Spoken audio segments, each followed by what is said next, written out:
Yuk belanja di Tarbiyah Sunnah Mart. Dengan belanja di Tarbiyah Sunnah Mart, Anda turut berpartisipasi dalam dakwah yang diselenggarakan YTS. Bismillahirrahmanirrahim. Assalamualaikum warahmatullahi wabarakatuh. Alhamdulillahilladzi hadana lihadza wa ma kunna linahtadiya laula an hadanallah. Wa ashhadu an la ilaha illallah wahdahu la syarika lah. Wa ashhadu anna Muhammadan abduhu wa rasuluh. Ya ayyuhalladzina amanu taqullaha haqqa tuqatih wa la tamutunna illa wa antum muslimun. Amma ba'd, fa inna asdaqal hadithi kitabullah wa khairal hadi hadi Muhammadin sallallahu alaihi wa alihi wasallam wa syarral umuri muhdatsatuha wa kulla muhdatsatin bid'ah wa kulla bid'atin dhalalah wa kulla dhalalatin finnar. Ikhwati fillah, azani Allah wa iyyakum. Tema yang kita bawakan adalah futur. Ketika futur, awas keluar jalur. Ya. Apa itu futur? Futur ini maknanya adalah lemah setelah kuat, atau malas setelah rajin, atau kata anak muda sekarang mager, PW sehingga mager setelah sebelumnya bersemangat. Ibnu Mandur dalam kitab Lisanul Arab menjelaskan makna futur adalah sakanun ba'da haddah, walanun ba'da syiddah. Tetap tinggal, diam, tidak bergerak setelah sebelumnya semangat, atau melunak setelah sebelumnya menggebu-gebu.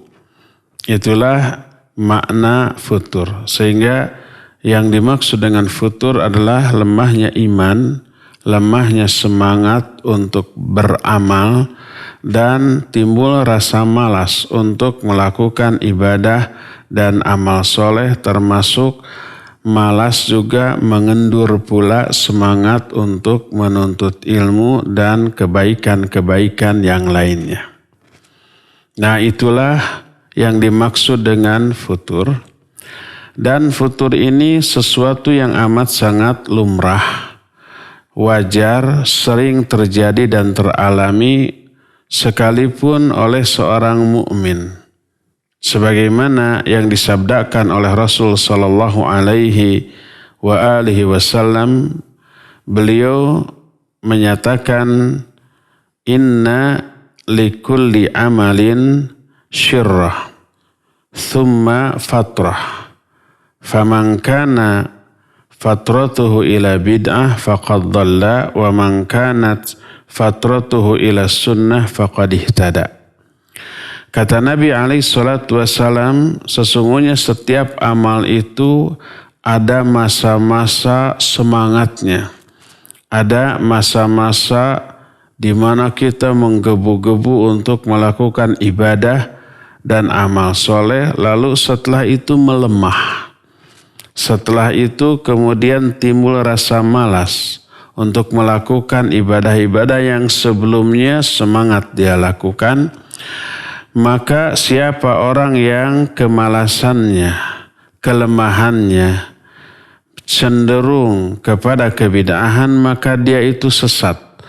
Dan siapa orang yang kemalasannya kecenderung kepada sunnah, maka dia akan tertunjuki atau memperoleh petunjuk dari Allah Subhanahu wa ta'ala. Hadis ini sahih diriwayatkan oleh Imam Ahmad dalam kitab Musnadnya. Di dalam riwayat yang lain yang diterima dari Abdullah bin Amr, bahwa dia ini menikahi seorang wanita bangsa Quraisy. Tetapi setelah dinikahi, Abdullah bin Amr ini tidak mendatanginya, tidak menggaulinya. Dibiarkan begitu saja. Karena apa? Karena dia disibukkan dengan ibadah. dengan ibadah saum, ibadah sholat, ibadah-ibadah dan amal-amal soleh yang lainnya. Sampai berita ini datang kepada Nabi alaihi salatu wassalam. Lalu beliau memberikan tuntunan dalam beberapa langkah yang real dan nyata. Lalu nanti di akhir hadis ini Nabi SAW menyatakan inna likulli amalin syirrah wa likulli syirrah fatrah. Faman kanat syirratuhu ila sunnati faqad aflaha wa man kanat fatratuhu ila ghairi dzalik faqad halak. Sesungguhnya setiap amalan itu ada masa semangatnya, ada masa mengendurnya. Siapa orang yang ketika masa semangatnya itu kepada sunnah, semangat dalam mengamalkan sunnah Nabi SAW, maka sungguh dia telah berbahagia. Dan siapa orang yang semangatnya kepada yang lain, kepada bid'ah, maka dia akan binasa. Dan hadis ini senada dengan yang tadi juga diriwayatkan oleh Imam Ahmad, dan hadis ini sahih sesuai dengan syarat pensahihan Imam Bukhari dan Imam Muslim yang menunjukkan bahwa setiap manusia mengalami hal-hal seperti itu. Pasang surut semangat ketika ibadah. Kadang-kadang rajin banget dan kadang-kadang malas banget, ya. Nah, kita akan membahas dua hal tentang masa futur ini. Pertama, apa sih penyebabnya? Yang kedua, apa solusinya agar ketika kita berada pada masa futur, malas ibadah, kita bisa kembali, bisa recovery, bisa mengembalikan kembali semangat ibadah yang tadinya sudah kita miliki, ya. Penyebab yang pertama dari futur adalah, saya akan mulai dari yang paling dasar, adalah ketidakikhlasan dalam melakukan ibadah. Makna tidak ikhlas itu meniatkan amalan untuk meraih apa-apa yang ada di tangan manusia, bukan apa-apa yang ada di tangan Allah Azza wa Jalla. Mungkin pujian manusia, mungkin apresiasi manusia, mungkin jempol manusia, likes ya manusia, atau uang mereka, atau kedudukan mereka, atau dukungan mereka, atau pangkat, jabatan, popularitas, atau yang sejenisnya. Ketika amalan itu ditujukan untuk hal itu dan dia memiliki peluang untuk memperoleh apa yang diinginkannya, dia semangat untuk melakukan ibadah.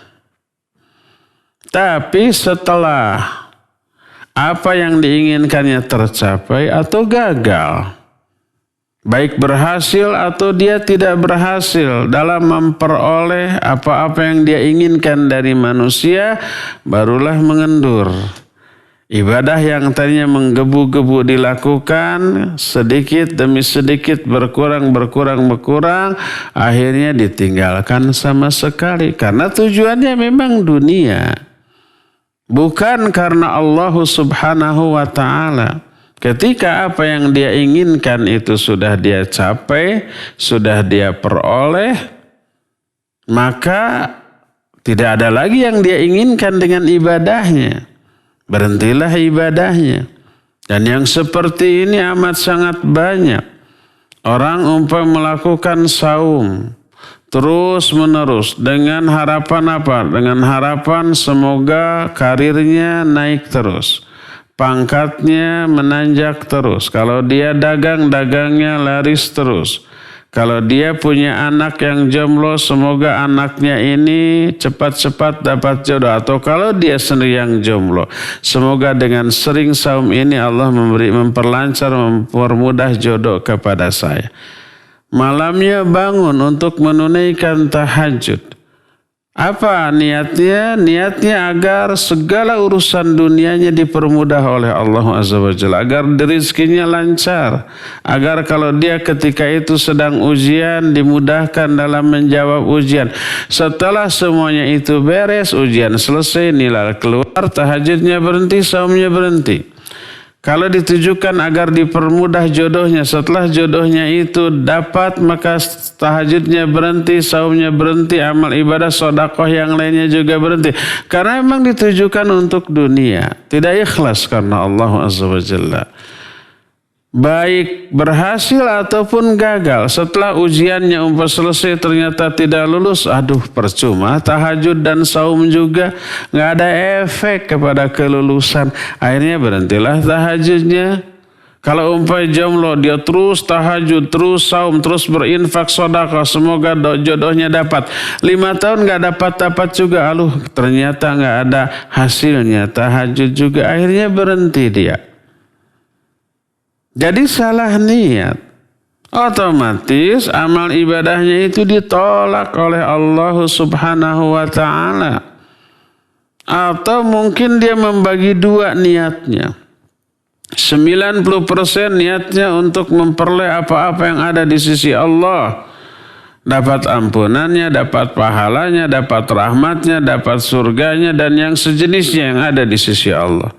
10% ditujukan, diniatkan untuk memperoleh apa-apa yang ada di tangan manusia. Membagi dua niat. Syirik dalam hal niat dalam melakukan ibadah. Allah tolak itu.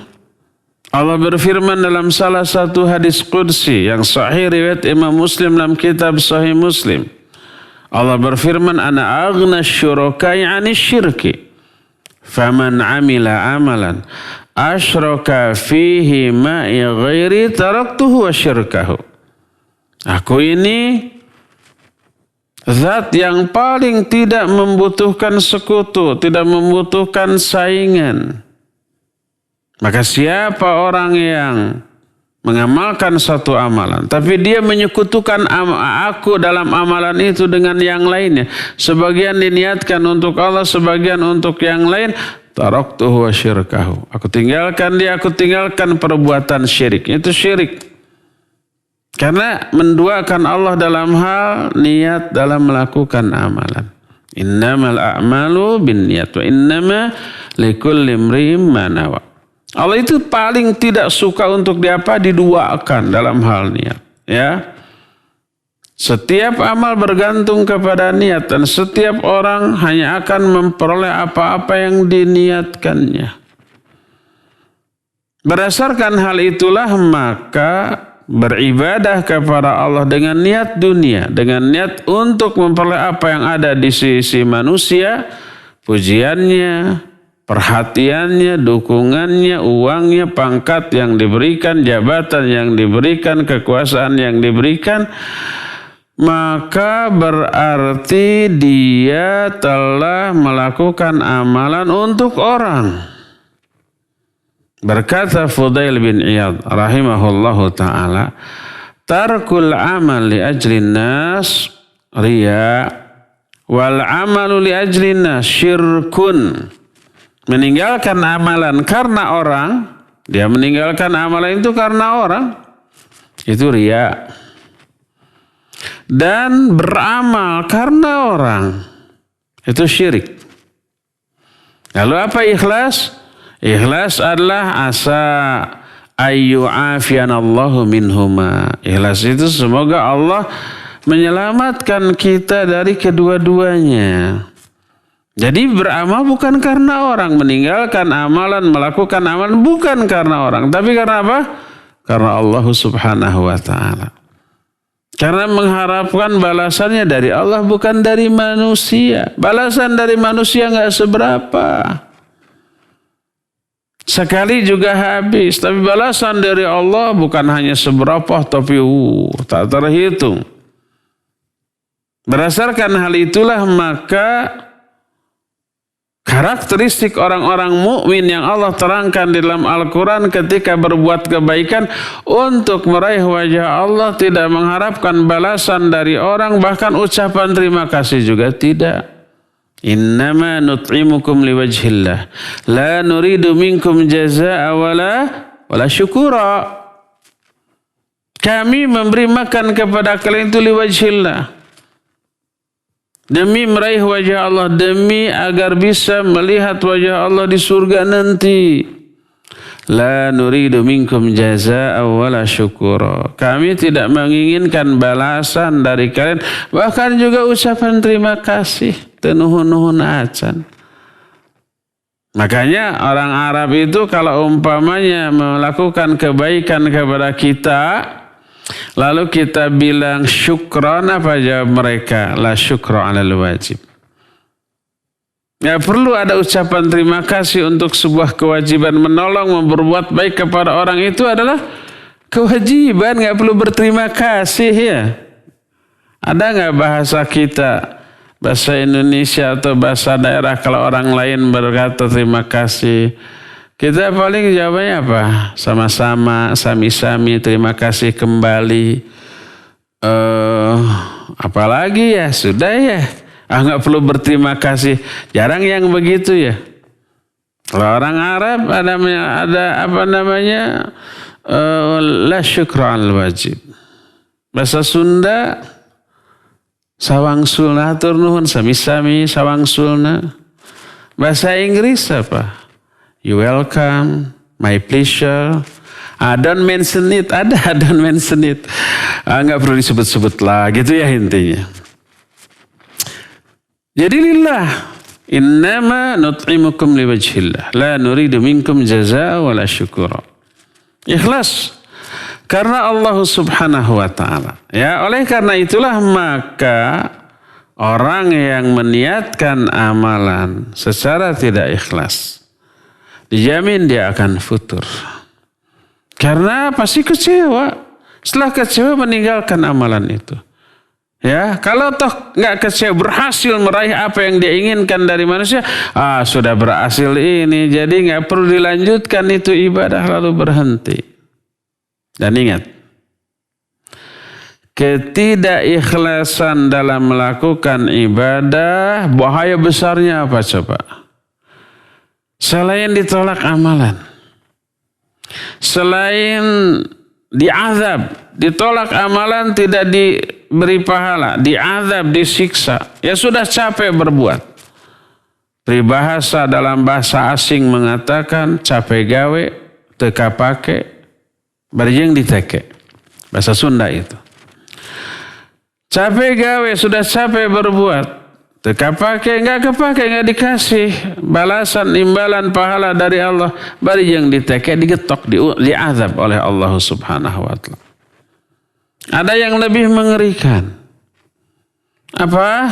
Orang yang tidak ikhlas dalam beramal, beresiko mati dalam keadaan su'ul khatimah. Wal'iyadzubillah.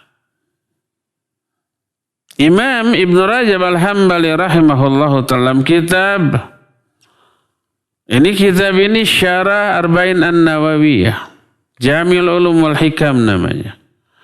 Ketika menjelaskan sebuah hadis yang terdapat dalam Arba'in An-Nawawiyah, di pertengahan hadis itu Nabi SAW menyatakan, Innar rajula la ya'malu bi'amali ahli jannah hatta la yakuna bainahu wa bainaha illa dhira' fa yasbiqu alaihi al-kitab fa ya'malu bi'amali ahli an-nar fa yadkhuluha wal'iyadzu billah.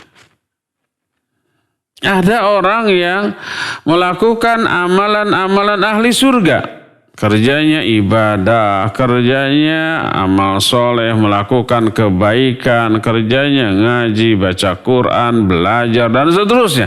Pokoknya melakukan amalan-amalan ahli surga. Sehingga tidak ada jarak yang memisahkan antara dia dengan surga itu kecuali satu hasta, tinggal selangkah lagi. Apa yang terjadi? Ketetapan Allah mendahului. Di akhir hayat dia belot, berhenti dari melakukan ibadah. Lalu apa yang terjadi? Dia melakukan amalan ahli neraka, dosa, maksiat dan yang sejenisnya. Mati dalam keadaan demikian, kemudian masuklah dia ke dalam neraka. Waliyadzubillah. Semoga Allah tidak memasukkan kita ke dalam golongan seperti ini. Su'ul khatimah, futur di akhir hayat dia. Al-a'mal bi khawatimiha. Amal itu tergantung amalan terakhir. Jadi kalau dari awal amal baik, ibadah dan seterusnya gitu ya, pahala mungkin dapat, tapi di akhir hayat belot dan ditutup dengan amal buruk dan mati dalam keadaan demikian, dia masuk ke dalam neraka. Amal-amal yang dulunya terhapus. Dan itu banyak terjadi, teralami oleh makhluk Allah. Apa sih contoh yang real, yang nyata? Siapa? Musuh kita bersama iblis laknatullahi alaih. Dulu iblisnya ahli ibadah luar biasa.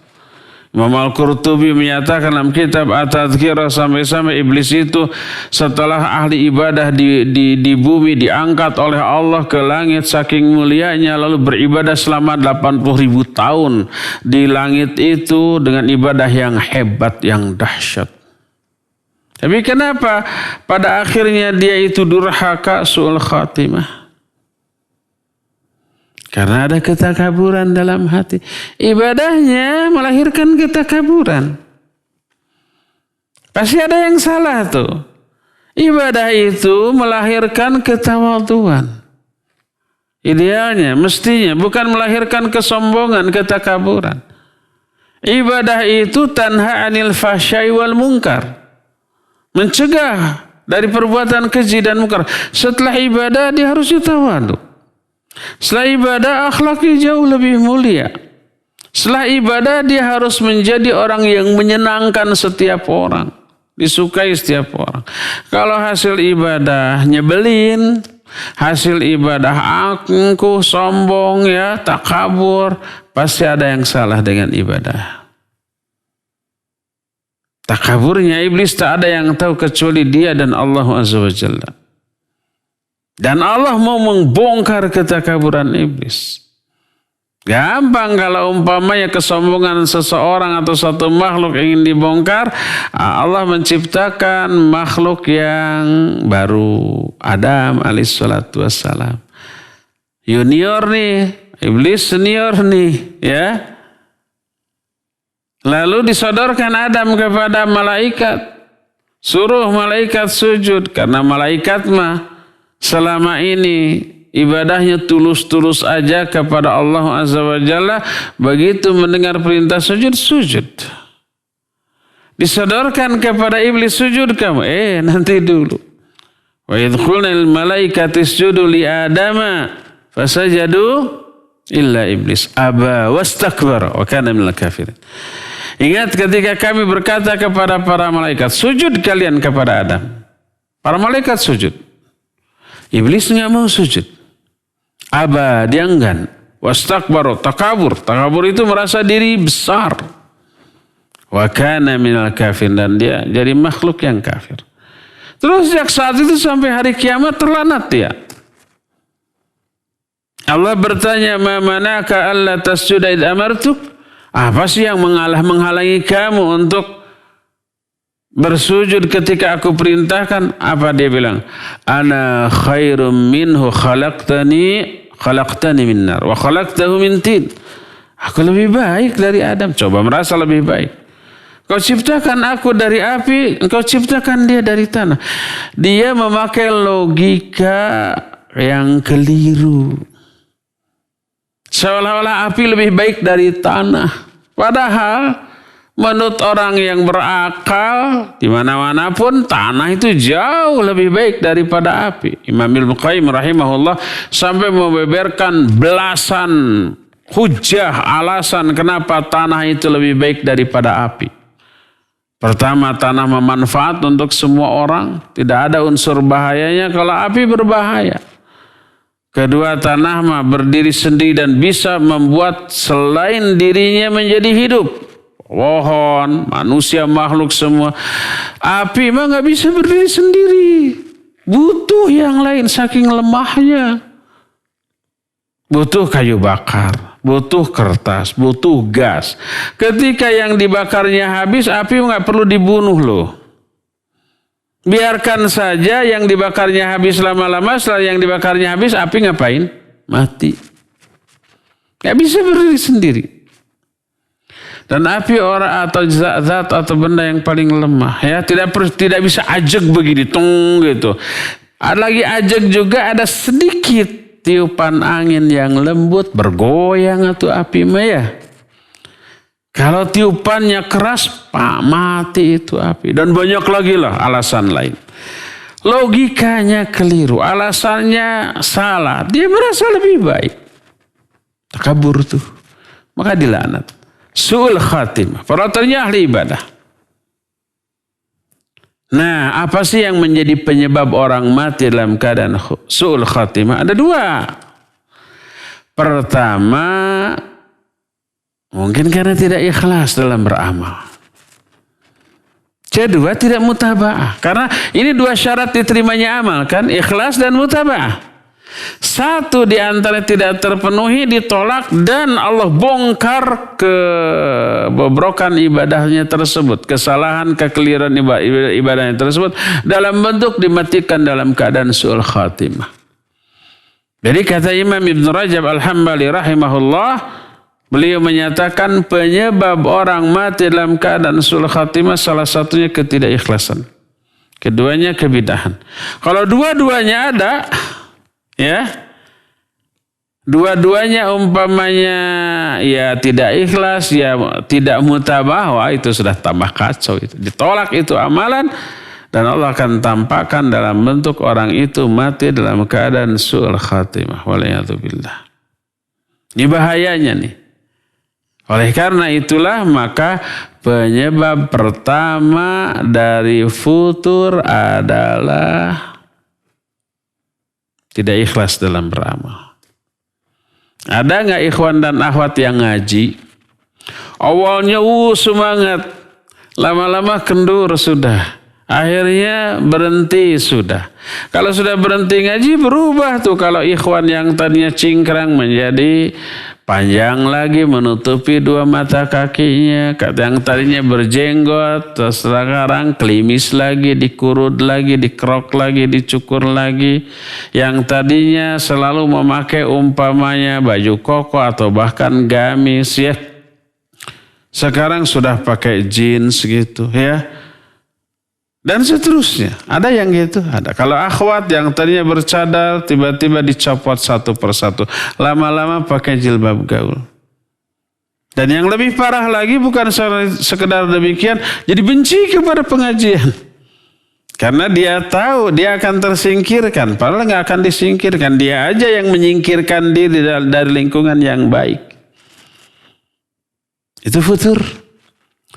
Salah satu penyebabnya, salah satu belum tentu ini. Nanti ada beberapa penyebab yang lain. Mungkin tidak ikhlas. Mungkin jomblo aja saya ingin mencari pasangan yang baik. Siapa di pengajian dapat gitu ya.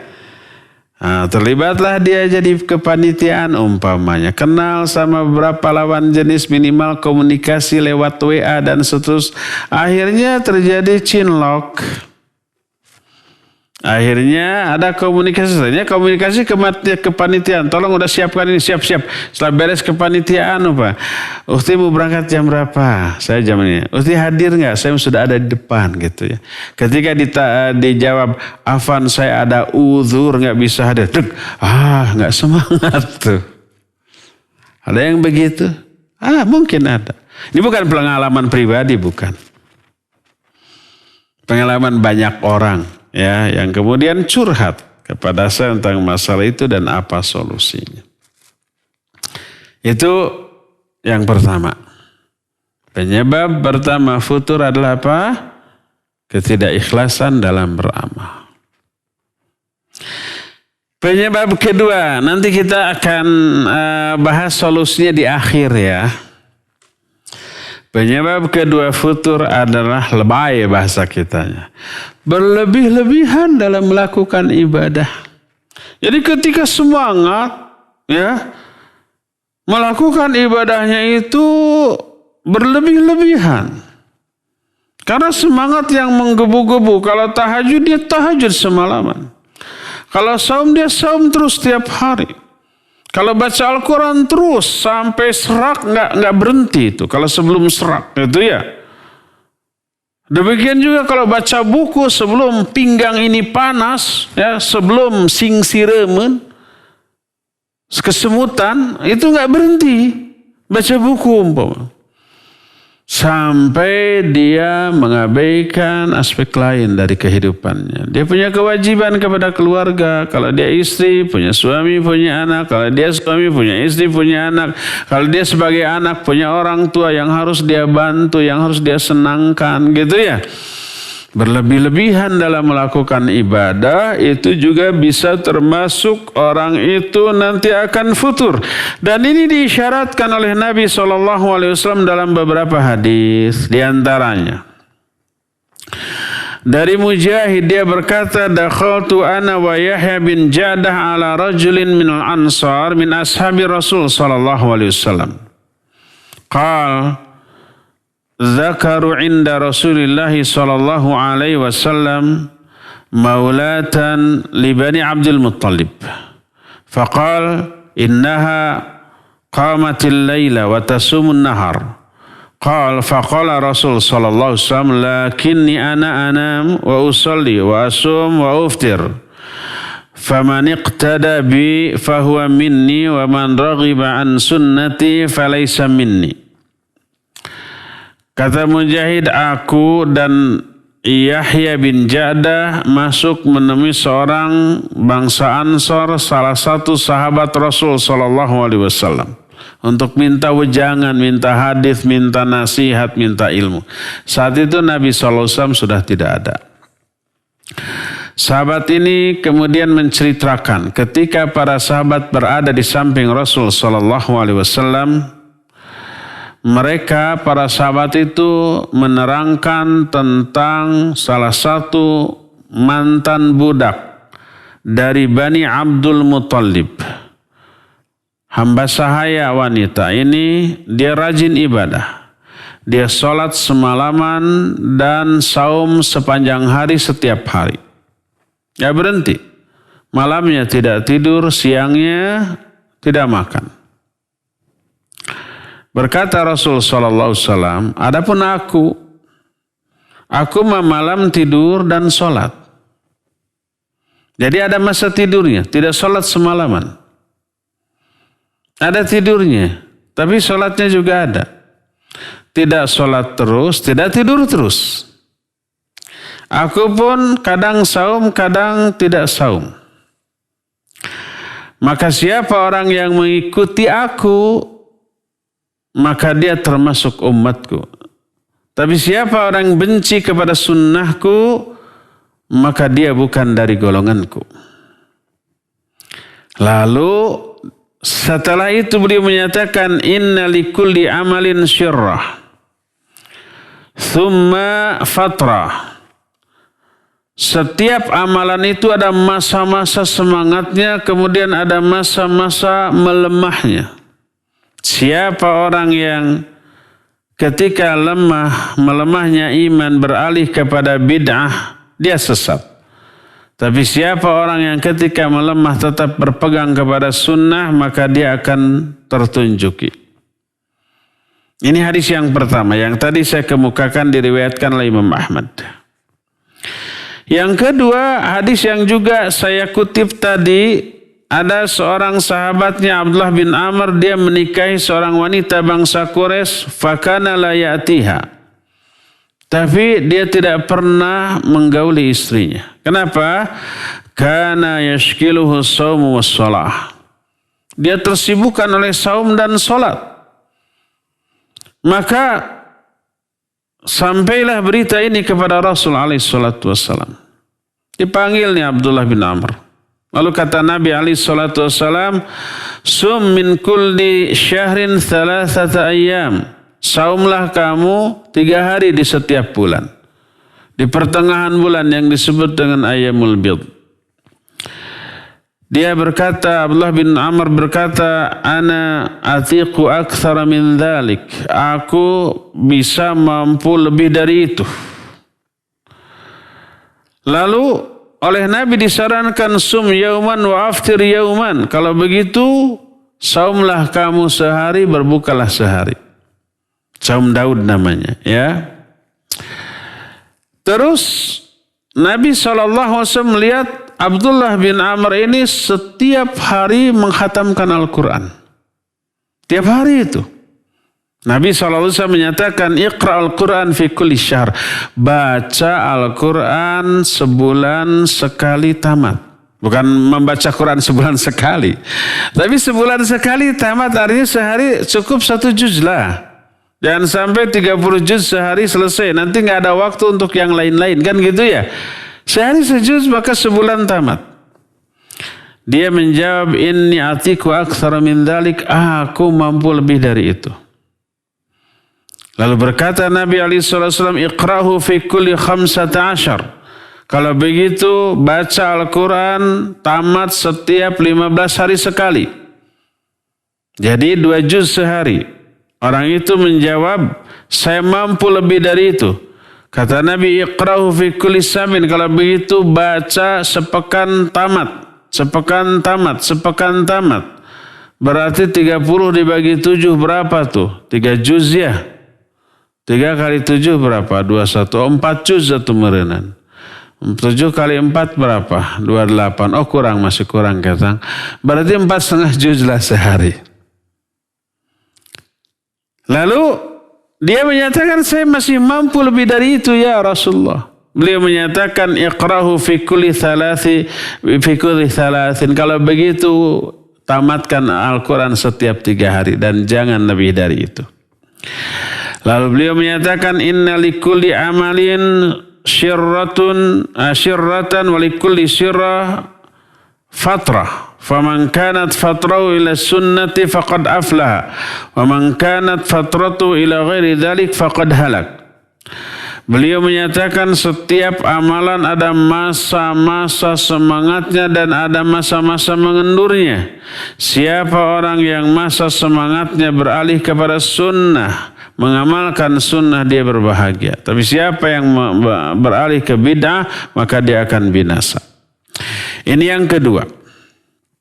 Yang ketiga dari Ja'dah bin Hubairah. Dia berkata, dzukira li Rasul sallallahu alaihi wasallam maulan li Bani Abdul Muttalib yusalli wa la yanam wa yasum wa la yuftir.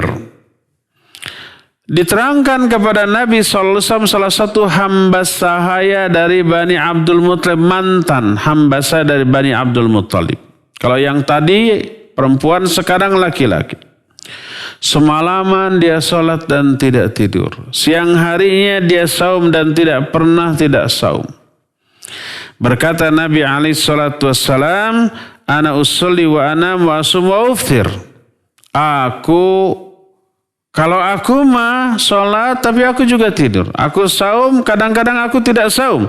Walikulli amalin syirrah, dan setiap amalan ada masa semangatnya.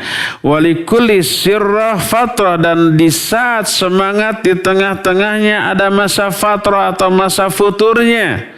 Maka siapa orang yang ketika masa futurnya di atas sunnah, maka dia akan tertunjuki. Siapa yang di atas bid'ah, maka dia akan sesat. 3 hadis ini, 3-tiganya sahih. Itu menjelaskan bahwa salah satu di antara penyebab orang futur adalah terlalu berlebihan di dalam melakukan ibadah. Sehingga apa? Jiwanya kuat tapi fisiknya lemah. Jiwanya ingin tapi fisiknya itu tidak mampu. Sholat semalaman. Jadi akhirnya dia merasa wegah ketika menghadapi malam. Aduh, harus sholat semalaman lagi. Oh, besoknya aduh harus lapar lagi. Nah kayak gitu. Akhirnya dia akan mengendur sedikit demi sedikit yang akhirnya ditinggalkan sama sekali.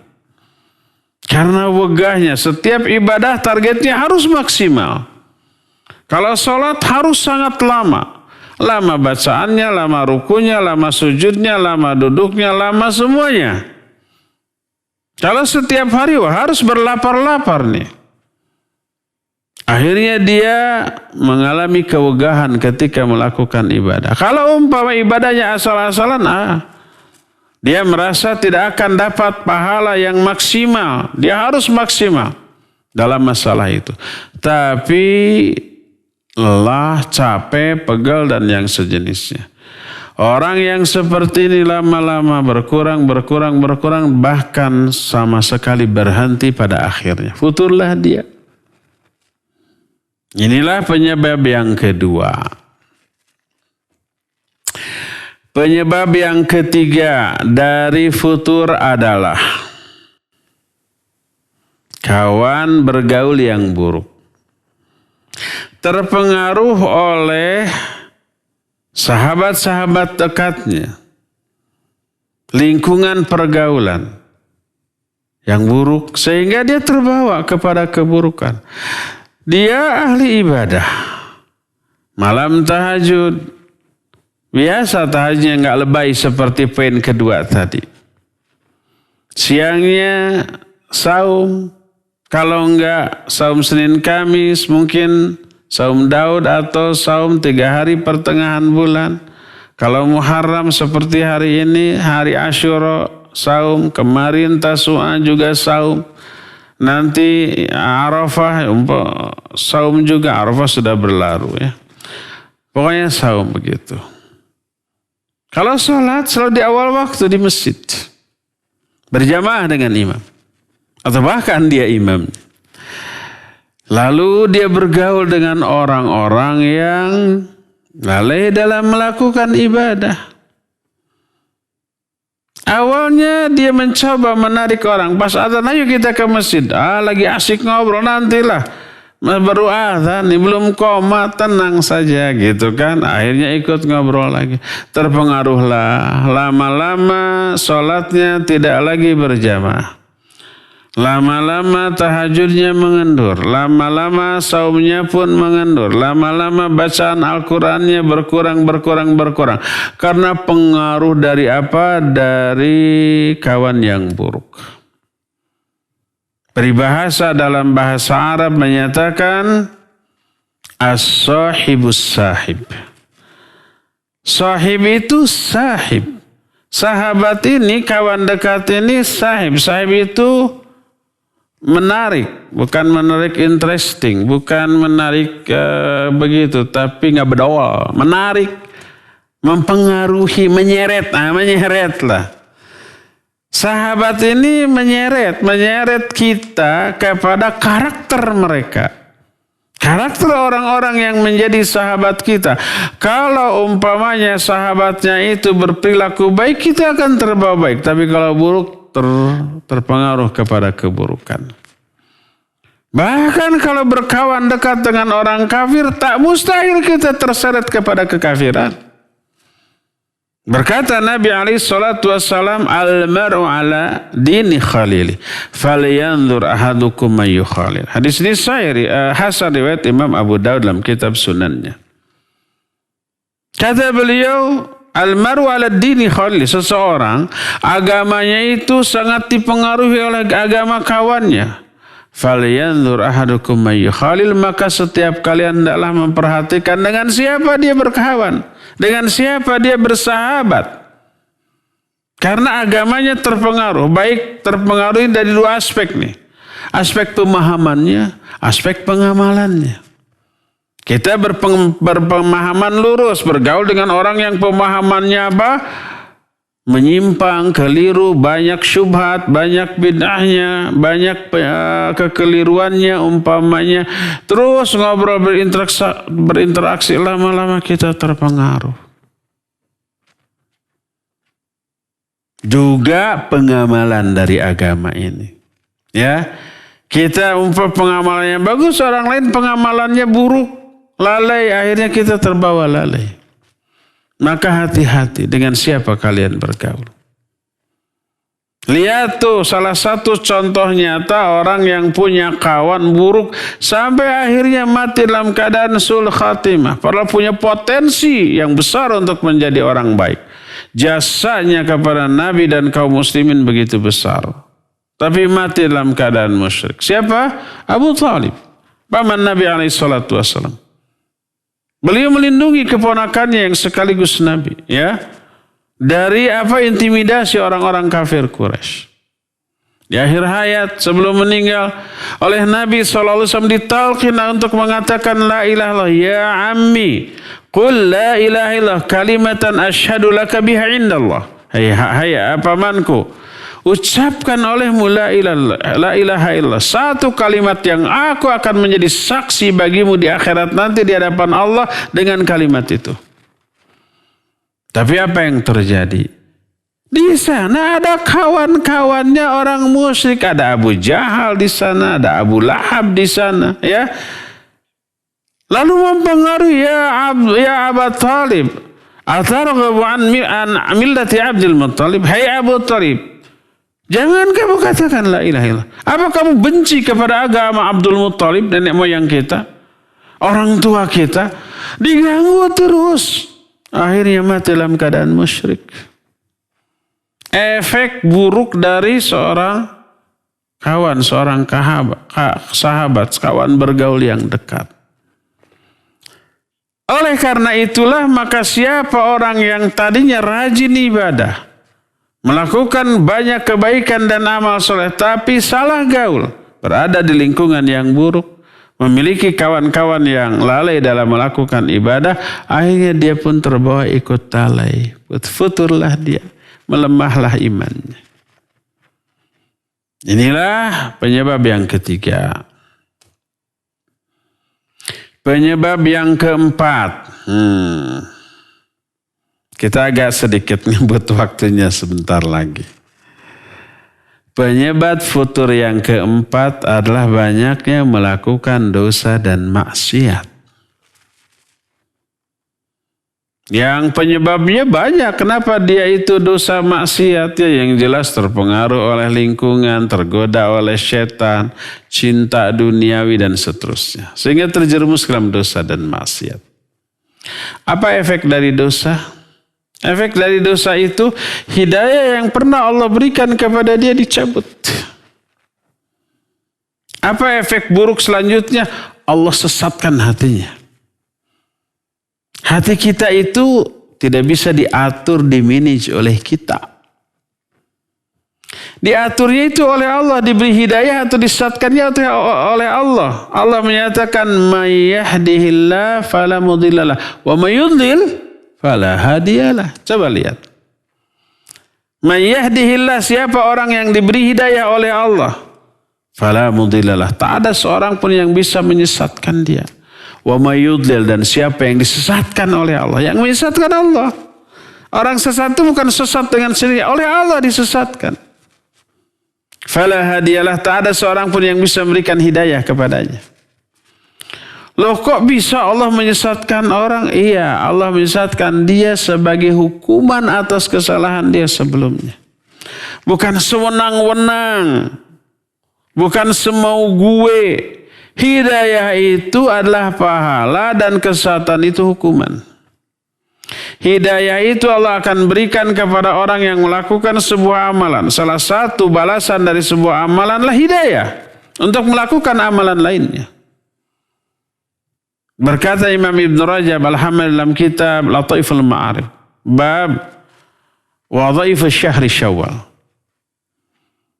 Qala ba'du salaf, telah berkata ba'du salaf, salah seorang ulama salaf, kata Imam Ibn Rajab, man amila amalan thumma atbaha, man amila hasanah thumma atbaha bihasanah, fadzalika alamatu qabulil hasanatil ula. Siapa orang yang mengamalkan satu amal kebaikan, lalu dia ikuti dengan amal kebaikan yang kedua, maka amal kebaikan kedua ini menjadi tanda diterimanya amalan yang pertama tadi. Li'anna Allah idza taqabbala amala 'abdin waffaqahu lil a'mali shalihah ba'dahu. Karena Allah itu apabila menerima amalan seorang hamba, sebagai balasannya Allah beri taufik, beri hidayah kepada hamba itu untuk melakukan amalan yang berikutnya. Begitulah seterusnya. Coba lihat ayat Al-Quran, Allah menyatakan, wa qulu qawlan sadida. Ucapkan olehmu ucapan-ucapan yang baik. Ucapan yang baik itu baca Al-Quran, berzikir, amar ma'ruf nahi munkar, belajar ilmu, mengajarkan ilmu, itu ucapan yang baik. Apa akibatnya? Yuslih lakum a'malakum wa yaghfir lakum dzunubakum. Allah akan mensolehkan amal-amal kamu. Kata Imam Ibnu Katsir, makna mensolehkan amal-amal kamu artinya Allah akan memberikan taufik, hidayah kepada kamu untuk melakukan amal soleh karena kamu ngomong yang benar, yang lurus. Mengucapkan ucapan yang baik berakibat orang itu diberi hidayah untuk melakukan amal soleh yang lainnya. Dan banyak ayat lain yang serupa dengan itu, semakna dengan itu. Hadis lebih banyak lagi. Salah satunya ini hadis sahih riwayat Imam Bukhari dan Imam Muslim. Berkata Nabi alaihi salatu wasallam, "Alaikum bisidqi fa inna sidqa yahdi ilal birri wal birra yahdi ilal jannah." Wajib kamu jujur tuh. Alaikum bisidqi. Kenapa? Fa inna sidqa yahdi ilal birri, karena jujur itu yahdi, memberi hidayah, menuntun kamu untuk melakukan perbuatan bir itu kebaikan. Dan ini mengisyaratkan kejujuran mengundang turunnya hidayah. Orang yang jujur Allah akan beri hidayah untuk melakukan kebaikan-kebaikan lain yang sebelumnya belum dia lakukan. Dan banyak dalil lain yang menunjukkan hidayah itu Allah berikan sebagai hadiah atau balasan. Salah satu balasan kepada orang yang melakukan amal kebaikan. Sebaliknya, orang yang beramal buruk, Allah hukum. Apa hukumannya? Allah cabut hidayah. Allah sesatkan hatinya. Tadi mafhum mukhalafah dari ayat wa qulu qawlan sadida yuslih lakum amalakum. Ucapkan olehmu ucapan yang baik maka Allah akan beri hidayah kepada kamu untuk melakukan amal soleh. Ini mengisyaratkan kalau kamu beramal buruk, dusta, mencela, menghina, memfitnah dan yang sejenisnya, menunjukkan Allah menutup pintu hidayah bagimu, bahkan mencabut hidayah yang sudah ada dalam diri. Ini hadis yang lanjutan alaikum bisidqi tadi. Kalimat berikutnya Rasul sallallahu alaihi wasallam menyatakan wa iyyakum wal kadhiba fa innal kadhiba yahdi ilal fujur. Wajib kamu jauhi dusta.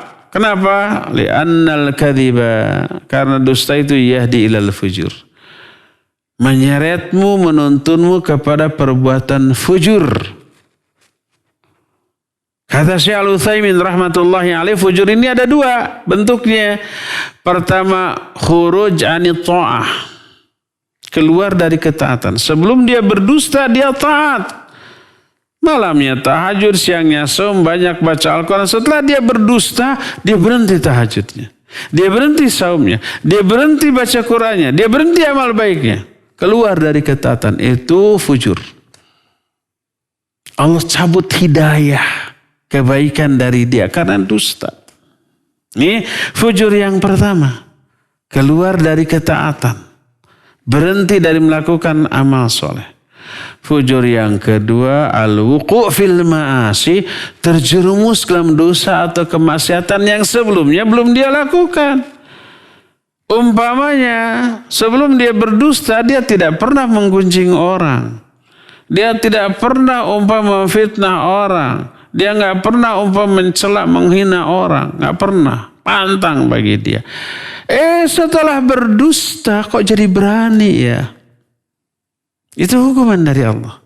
Allah berikan kepada dia keberanian untuk melakukan dosa yang lain setelah berdusta. Nah, jadi futur, lemah iman salah satunya adalah efek dari dosa dan maksiat. Karena dia terjerumus dalam dosa dan maksiat, Allah cabut hidayah ibadah dalam dirinya. Allah cabut kenikmatan dalam melakukan ibadah sehingga hambar ibadahnya. Hukuman terberat bagi seorang mukmin itu bukan ditimpa azab berupa sakit, berupa musibah, berupa penderitaan di dunia. Bukan itu hukuman terberat bagi seorang mukmin. Tapi hukuman terberat bagi seorang mukmin itu adalah dicabutnya kenikmatan dalam melakukan ibadah. Dijauhkannya hati jiwa orang itu dari Allah Subhanahu wa ta'ala, diberikan rasa malas untuk beriman, beramal, beribadah dan beramal soleh. Itu hukuman yang jauh lebih berat, lebih berbahaya. Kalau diberi musibah mungkin dia sabar, mendekat, banyak berdoa kepada Allah Subhanahu wa ta'ala dan dia memperoleh ketentraman, ketenangan batin ketika beribadah di tengah musibah. Diberikan penyakit, dia bersyukur, dalam sakitnya dia banyak memohon, berdoa, mendekatkan diri kepada Allah SWT. Tapi kalau hukumannya itu berupa apa? Berupa dicabutnya hidayah. Sesuatu yang jauh lebih berat. Inilah penyebab futur yang ketiga ya. Keempat. Yang pertama tidak ikhlas. Kedua, berlebih-lebihan dalam melakukan ibadah. Ketiga, apa tadi? Kawan bergaul yang buruk. Keempatnya, banyak melakukan dosa dan maksiat. Aduh, kayaknya kita kepanjangan ya. Sudah 1 jam lebih nih, sedangkan sisa waktu yang tersisa cuma 20 menit lagi. Belum ada kuis lagi 3 pertanyaan ya. Cukup sampai di sini saja dulu atuh ya. Saya nggak tahu apakah ada kelanjutan atau tidak, tapi kalau tidak semoga nanti jamaah sekalian memperoleh penjelasan lanjutan dari Ustadz lain di waktu yang lain. Cukup sampai di sini ya, dan kita masuki sesi tanya jawab. Wassallallahu ala nabiyina Muhammadin wa ala alihi wasallam. Silakan kepada moderator untuk memandu tanya jawab. Silakan. Baik Ustaz, Masya Allah. Barakallahu fikum Ustaz. Para sahabat muslim dan muslimah yang berbahagia, insya Allah kita akan memasuki sesi tanya jawab. Namun sebelumnya kami mengumumkan bahwasanya acara ini didukung oleh dan disupport penuh oleh Masjid Asra dan pekerja mengaji. Dan ini alhamdulillah Ustaz, kita terima cukup banyak kita pertanyaan, ada 11. Apakah kami bacakan semua atau kami pilih, Tad? Satu-satu aja dulu ya. Satu-satu ya, baik. Mohon maaf, Ustaz, agak batuk gitu. Baik, pertanyaan pertama dari Nadia Islamia, Ustaz. Jadi pertanyaannya sebagai berikut. Bila kita baru memulai hijrah, lalu kita ingin melakukan sunnah, apa saja yang harus kita mulai terlebih dahulu, Ustaz? Demikian, Ustaz. Tafadhal, Ustaz.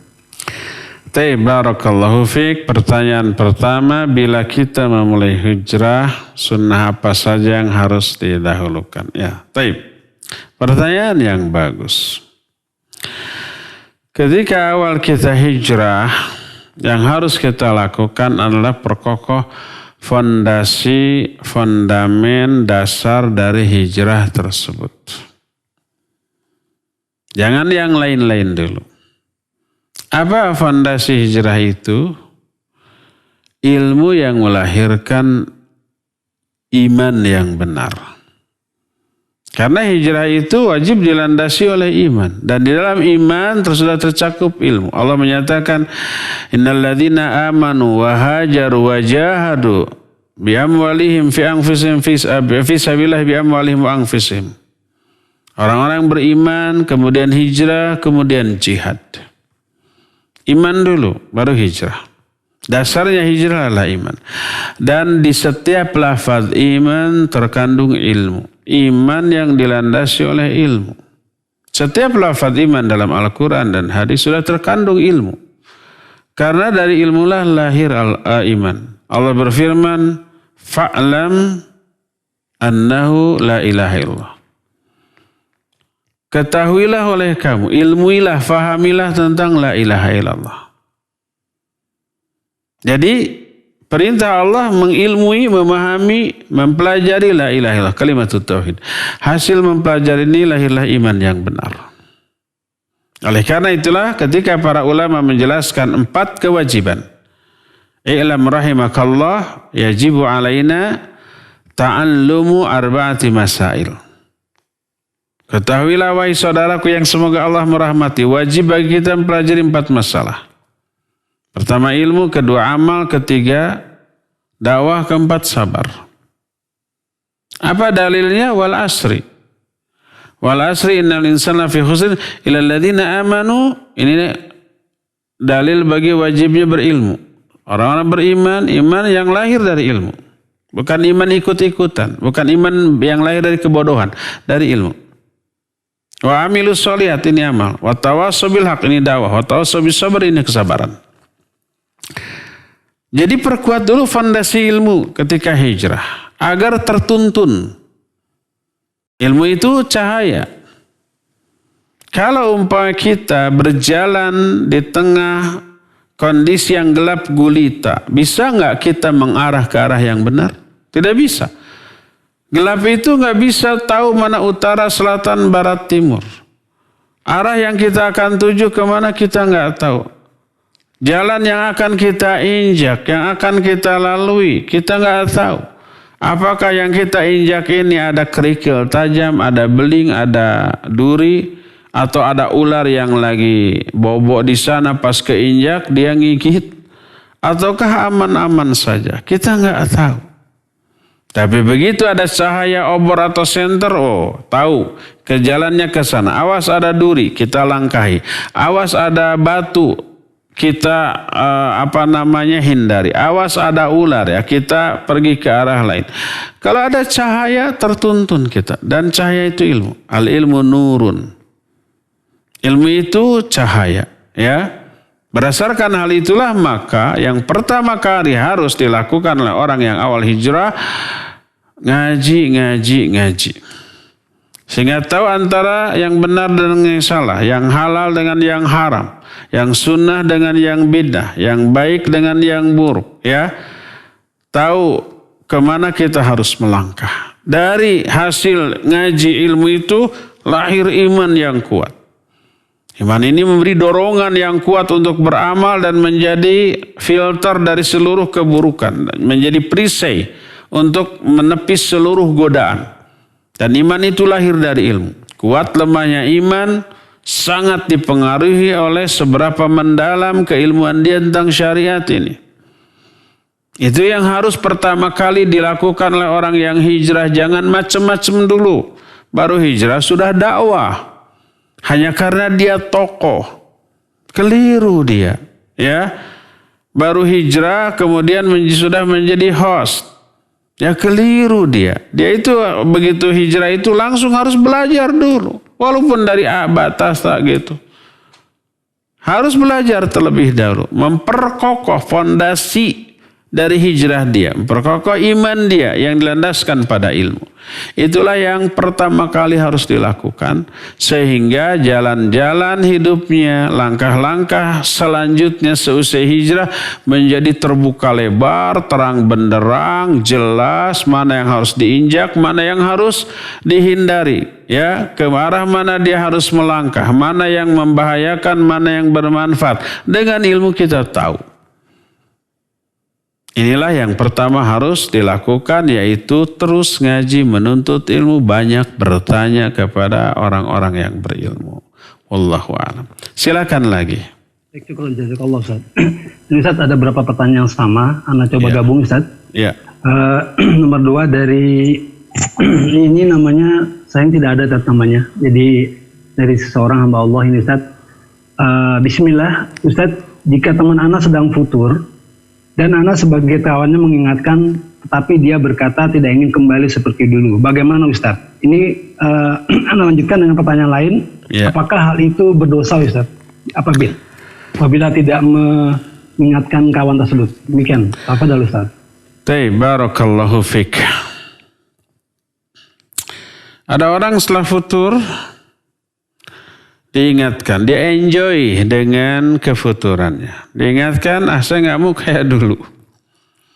Nggak mau cingkrang lagi, nggak mau berjenggot lagi, nggak mau lagi sholat berjamaah lagi kayak gitu. Apa yang harus dilakukan? Iya, kita selidiki penyebab utama. Kenapa dia begitu? Yang tadi itu, penyebab orang bisa futur. Kita baru menjelaskan 4 poin ya. Ada beberapa poin lagi. Dan kita belum masuk kepada solusinya ya. Jadi kira-kira apa yang menyebabkan dia futur? Berawallah dari sana. Kalau umpamanya karena ketidakikhlasan, kita nasihati untuk beribadah, beramal secara ikhlas. Meniatkan seluruh amalan hanya untuk memperoleh apa-apa yang ada di sisi Allah. Gak peduli kepada apa yang ada di tangan manusia. Karena siapa orang yang mengejar apa yang ada di sisi Allah, maka apapun dari kepentingan dunia yang kita inginkan, Allah akan berikan kecukupan. Siapa yang mengejar akhirat, Allah berikan dunia akhirat. Siapa yang mengejar dunia, maka Allah luputkan akhirat dari dia, dan dunia Allah tidak akan beri kecuali ala kadarnya. Kalau umpamanya penyebab dia futur itu adalah salah gaul ya, nasihati untuk tidak bergaul dengan orang-orang tersebut. Bergaullah dengan orang-orang yang lurus, pemahaman yang soleh, yang ahli ibadah. Kalau penyebab dia futur itu karena umpamanya dulunya berlebih-lebihan dalam melakukan ibadah, nasihati. Ibadah itu ala kadarnya.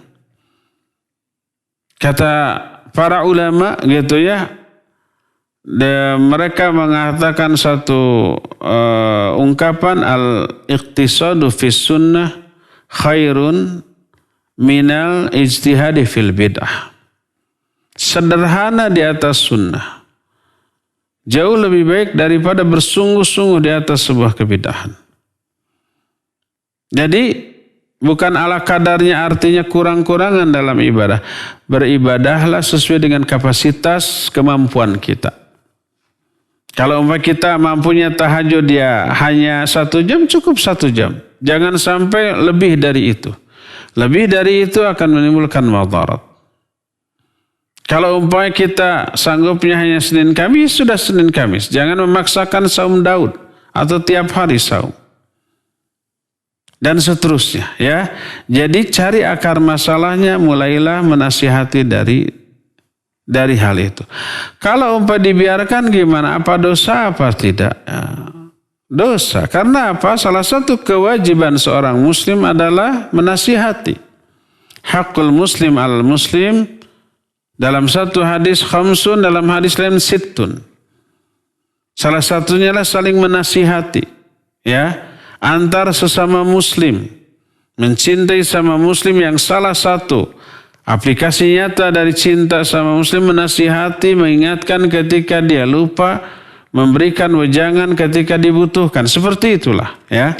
Oleh karena itulah, maka tetap menasihati, mendoakan dan membimbing semaksimal yang kita bisa, ya, tanpa mengabaikan kita dari kewajiban kita dalam aspek lainnya. Jangan sampai terus fokus ke dia, yang lain dilupakan, ya keliru juga. Kalau kita sudah terus-terusan ternyata dia begitu-begitu juga, ya minimal kita sudah berusaha. Hasilnya serahkan kepada Allah. Kalau Allah sudah menyesatkan hati orang, nggak ada seorang pun yang bisa memberikan hidayah. Allah menyatakan, wa may yudlil fala hadiyalah. Siapa orang yang disesatkan oleh Allah, tak ada seorang pun yang bisa memberikan hidayah kepadanya. Walaupun kita ini mendakwahi, jangankan kita, Nabi SAW mendakwahi orang dengan sebaik-baik dakwah, sebijak-bijak dakwah. Apa semua orang yang dakwahi pasti dapat hidayah? Tidak. Banyak yang tetap memusuhi, menentang dan memerangi, ya. Apalagi kita, wallahu a'lam. Silakan lagi. Baik, tafadhol Ustaz. Pertanyaan berikutnya Ustaz dari Akhi Aufakila Jinandia An Hasmi. Bismillah Ustadz, Afwan ingin bertanya, bagaimana cara mengetahui bahwa amalan yang kita lakukan tidak riya? Terkadang hati sudah ikhlas, tapi ada bisikan bahwa yang dilakukan itu semata-mata untuk pujian manusia. Namun saya tetap berusaha menjauhinya. Bagaimanakah solusinya Ustadz? Barakallahu fiikum. Taib, wa fika barakallah. Iya, tadi sudah dijelaskan. Mana ikhlas adalah meniatkan amal untuk memperoleh apa-apa yang ada di sisi Allah. Baik ampunannya, rahmatnya, pahalanya, surganya, diselamatkannya dari api neraka dan yang sejenisnya. Itu ikhlas, ya. Adapun kalau meniatkan amal untuk memperoleh apa yang ada di tangan manusia, maka itu riya. Nah, sekarang ada nggak tanda ikhlas? Iya. Pertama tadi, apa yang memotivasi dia untuk beramal? Itu pertama. Meraih apa yang ada di sisi Allah ataukah yang ada di sisi manusia atau kedua-duanya? Ingin pahala dari Allah, ingin juga pujian dari manusia. Kalau dua-duanya tetap dianggap tidak ikhlas, menduakan Allah dalam hal niat melakukan sebuah amal yang disyariatkan. Dan Allah sangat tidak suka disekutukan, diduakan begitu. Ana agna syurakai ani syirki.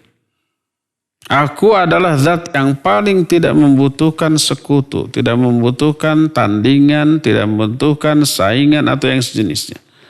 Maka siapa yang mau beramal, tapi dia menyekutukan aku dalam amalannya, aku tolak. Aku tinggalkan. Ya, tidak diterima oleh Allah Azza wa Jalla. Nah sekarang bagaimana caranya ketika kita awal beramal kita niat ikhlas tapi di tengah-tengah ada bisikan. Umpama contoh, kita masuk masjid nggak ada orang.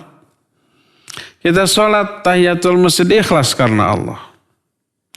Di tengah sholat baru saja baca Fatihah selesai masuk ke surat, ada suara yang masuk dari langkahnya, dari batuknya, dari dehemnya, dehem itu gitu.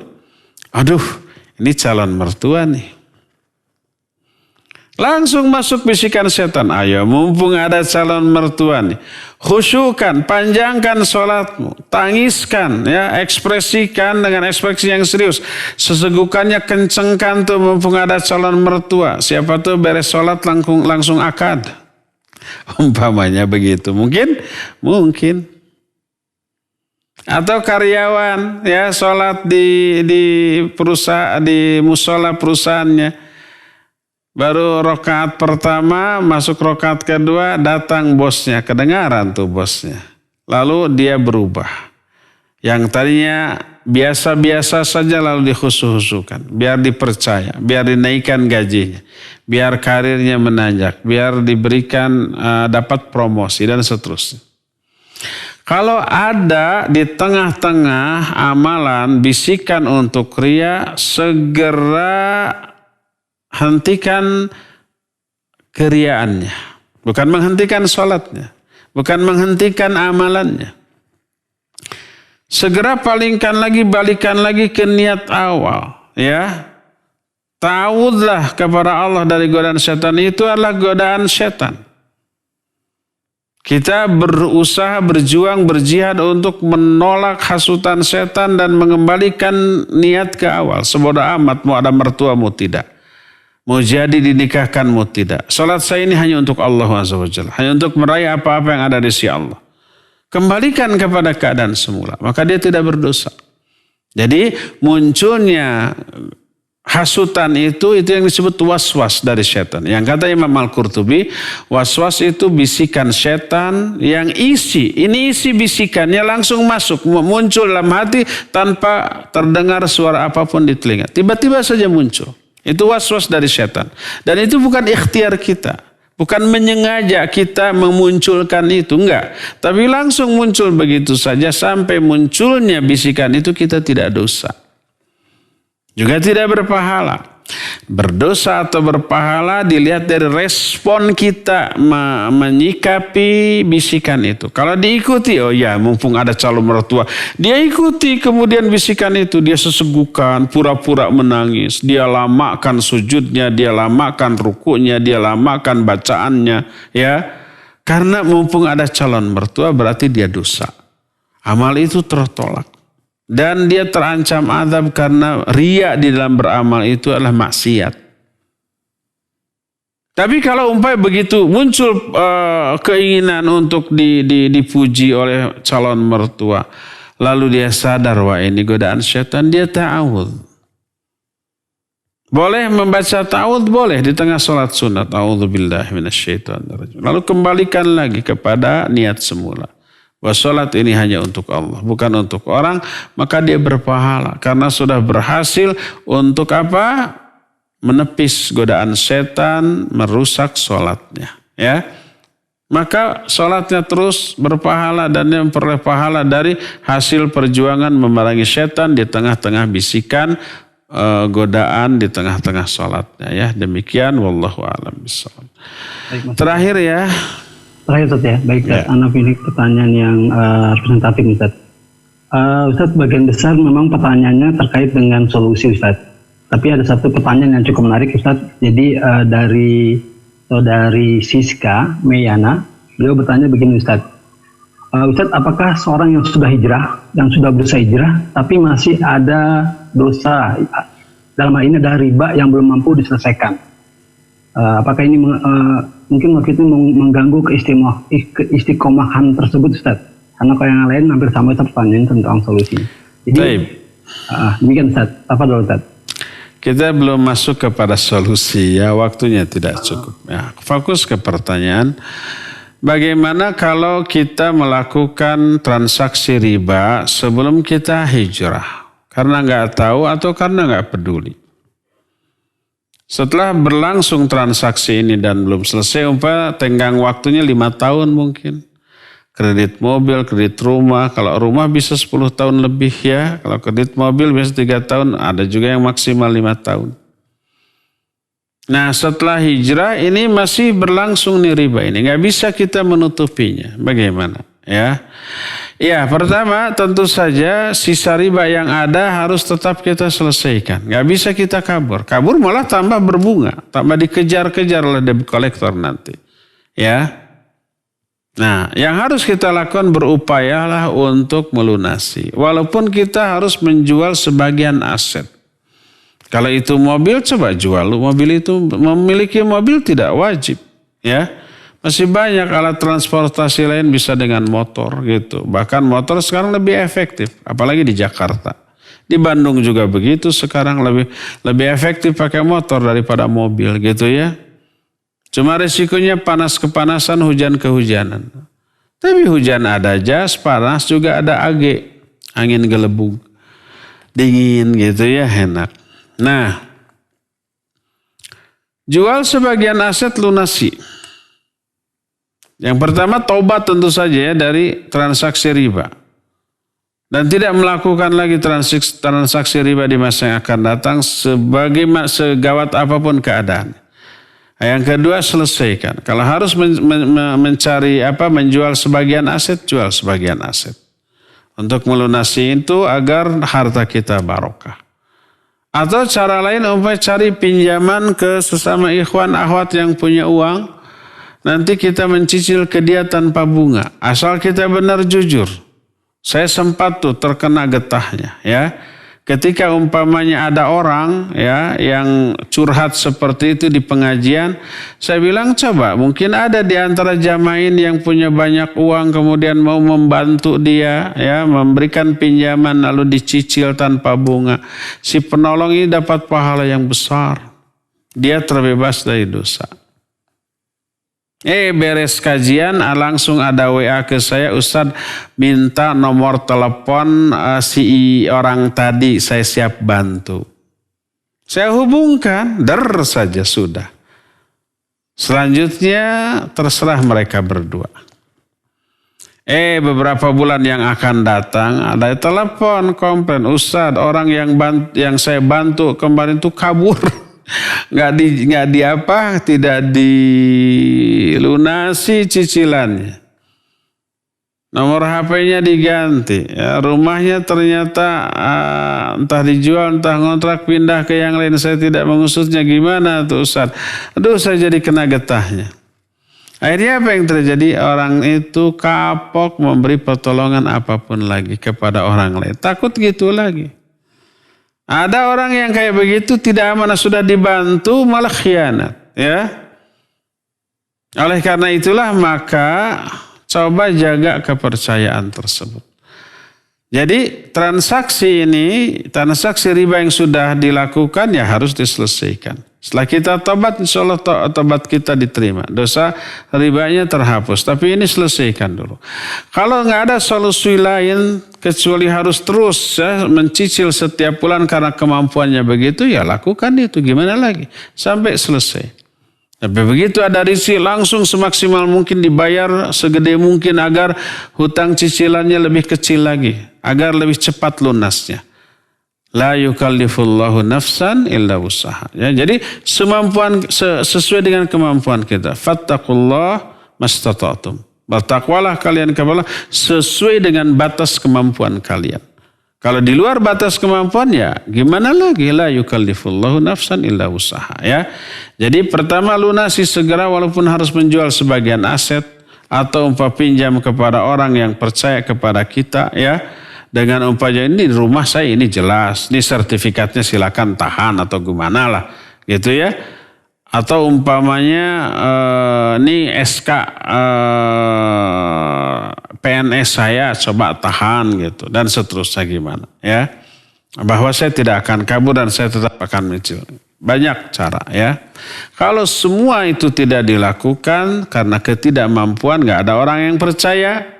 Nggak ada aset yang bisa dijual untuk melunasi, ya terus saja cicil sampai selesai semaksimal yang kita bisa ya. Dengan tetap tidak ridho terhadap transaksi yang sudah pernah kita jalani karena mengandung unsur riba ya. Ya cukup sampai di sini saja, waktu yang kita miliki sudah habis insyaallah. Semoga Allah mempertemukan kita kembali di masa yang akan datang. Subhanakallahum bihamdik asyhadu an la ilaha illa anta astaghfiruka wa atubu ilaik walhamdulillahirabbil alamin. Wassalamualaikum warahmatullahi wabarakatuh.